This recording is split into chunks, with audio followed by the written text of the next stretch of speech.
Situations, relationships that become scandalous gain more public attention than at any time in human history because of social media.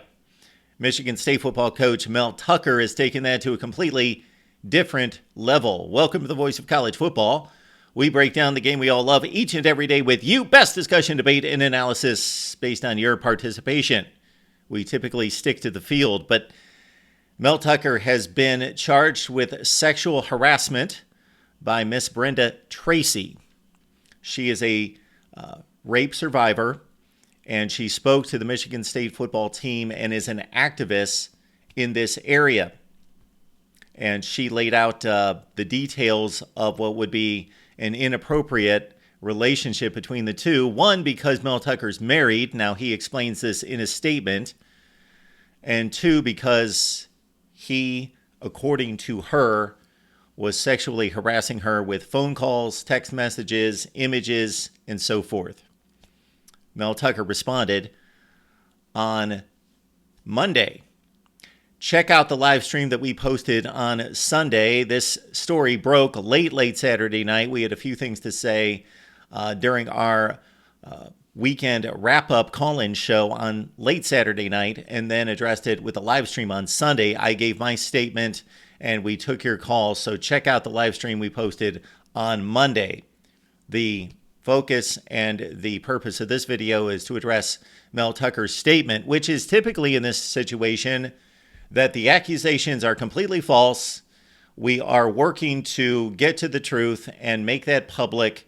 And so the situation is being investigated. I can't really speak to the topic at this point, but we are hoping to get to the truth and that the truth will be made public and these charges will be dismissed. That is the typical generic statement that is made by a defendant in this case. But Mel Tucker got personal, he got specific, he got explicit. But let's consider that Mel Tucker, with a hearing at Michigan State scheduled for October 5th, his side apparently is not going to be heard in that hearing.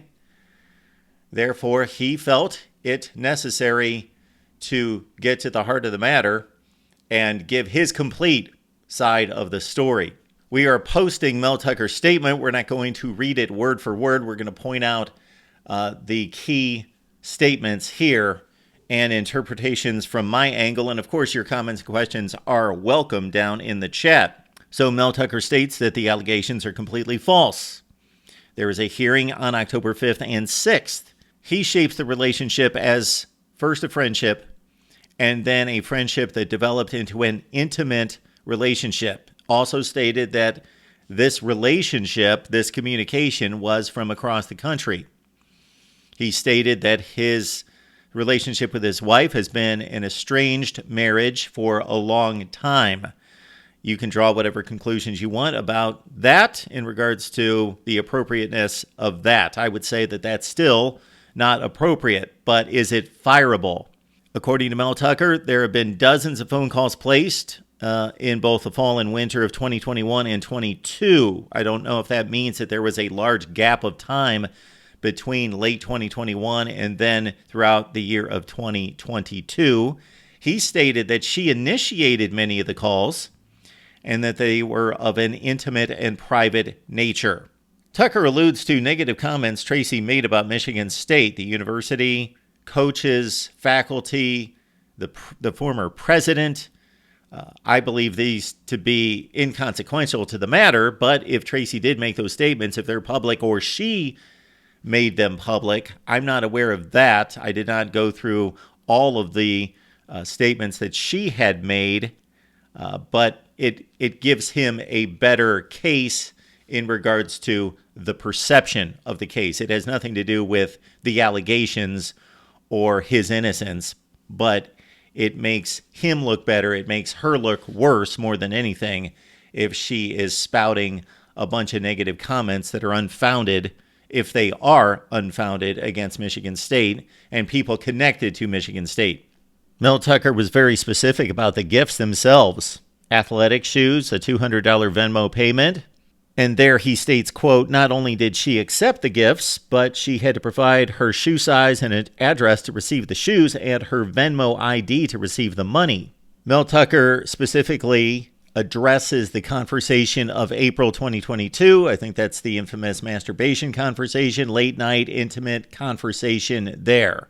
And Mel Tucker makes a point here to say that even Tracy's statements to the investigator confirmed that the conversation has nothing to do with the university and was outside the scope of the Title IX, and then addresses that there is a misconception that this is a Title IX investigation while it is not.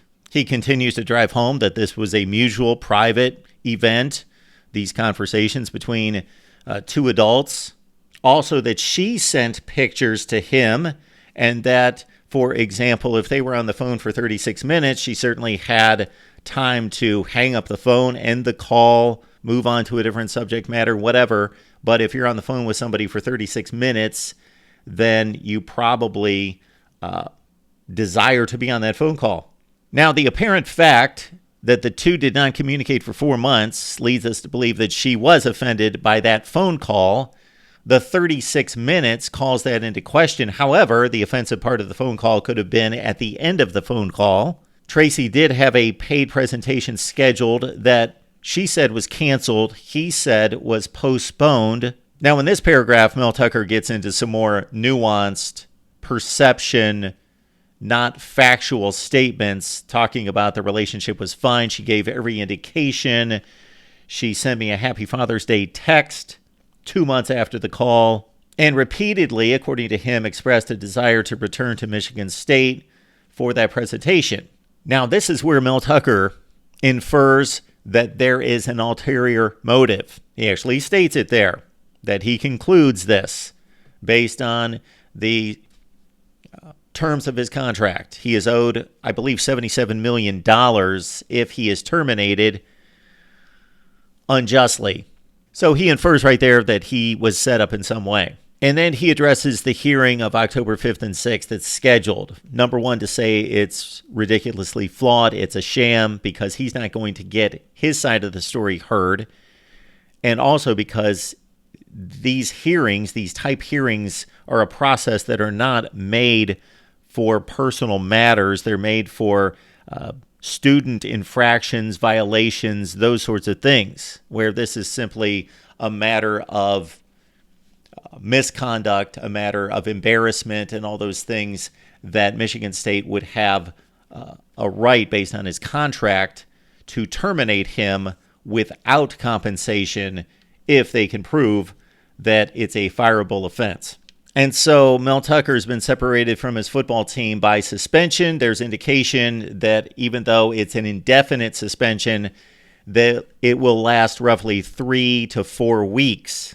Now let's put a framework on this relationship or communication between Mel Tucker and Brenda Tracy. It was long distance. It involved calls and texts and gifts exchanged. She believes that it was harassment. He states that it was consensual, and then gives a number of facts that have yet to be proven, but facts that would indicate that she did desire to have those communications, and she did willingly give information to exchange gifts. Now, from the standpoint of his marriage, what he did was morally wrong. Now, is that fireable? Yes, it could be an embarrassment to the university. They could prove that easily, that that's a fireable offense. However, if it's consensual, unless there's some kind of stipulation in his contract that he cannot have a relationship with anyone at the university, employed by the university, or in contract with the university, that's where he could lose a ton of money and not be able to stand on his argument. Because while she's not an employee of the university, I would think that while she's in contract with the university, that she could be considered such based on his contract, whether that's stated or not in his contract about having relationships with anybody in contract there at Michigan State University.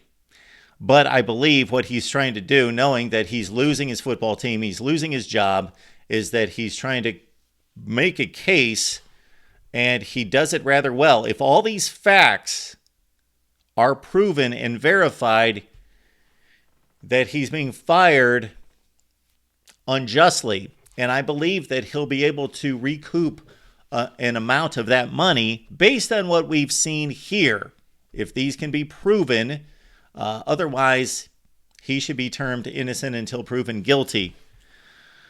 He did bring embarrassment to the university. However, he could claim that she brought the embarrassment to the university by making this public if it was all consensual. Your thoughts, your comments, your questions down below. Michigan State is 2-0. They have a game against Washington coming up. Harlan Barnett, an assistant, will be the head coach. And Mark D'Antonio is coming back to assist.